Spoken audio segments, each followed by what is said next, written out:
Hello, I'm Kaitlynn Kenney, and I'm here with Jim Crichton, the anchor at CTV Windsor, and this is 3 Minutes With. Kaitlynn, hello. Yes, hello. Can you tell me what kind of things you like to do outside the newsroom and what hobbies you have? I love the news business, and I spend most of my waking time either on the air, preparing for a broadcast, or listening to the radio, reading newspaper, occasionally looking at the web, trying to be up to date on what's coming down the highway. But when I'm in my spare time, I love to read, and I love old cars. What kind of old cars do you like, Jim? Well, I'm blessed. I have a couple of them. It's taken a while to collect them, but I have a 66 Chrysler 300 convertible, and that's a very big car. And I also have a car from the 70s. It's an American Motors Pacer from 1976. So one's a hardtop and one's a convertible. So I've got a sunny day car and a rainy day car. I see. What got you into the interest of cars before? I've loved cars since I was a little boy. I remember my parents telling me, even at the age of 3, I could identify most makes and models. Now, mind you, it was easier to tell cars apart. I grew up in the 50s where every year there was a model change and the cars looked different. Today's cars are all somewhat similar because of aerodynamics and fuel efficiency and whatnot. But it was a great time to grow up, and I think it was being shaped by the 50s made me the car person that I am. I see.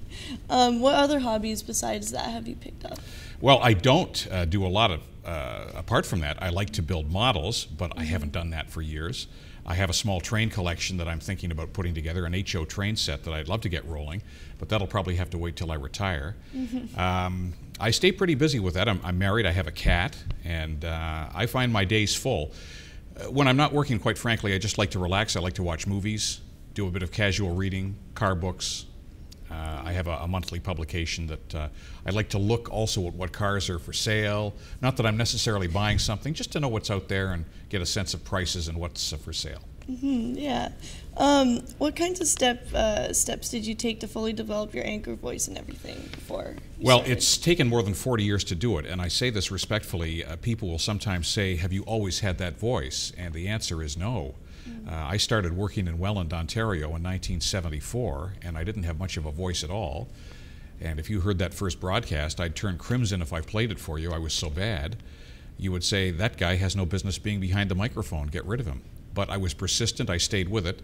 I've mentioned to you before, Mr. Morrissey, my English teacher from high school, whose parting words to me in grade 13 were, Jim, use your voice. Use your voice. And that resonated with me. He could see something in me. He could see the potential. And that has led, in large part, I mean, I've worked hard at it, I like to think. I have God-given abilities, certainly. But I also made a point of showing up for work, and I think a lot of it's just showing up for work. Yeah. What other people have influenced you in your life? Well, there's people you know and people you don't know. Of course, your parents. I think my mom and dad were terrific, and I give them the most credit for setting me on the path, not to broadcasting, but to speaking and spelling properly.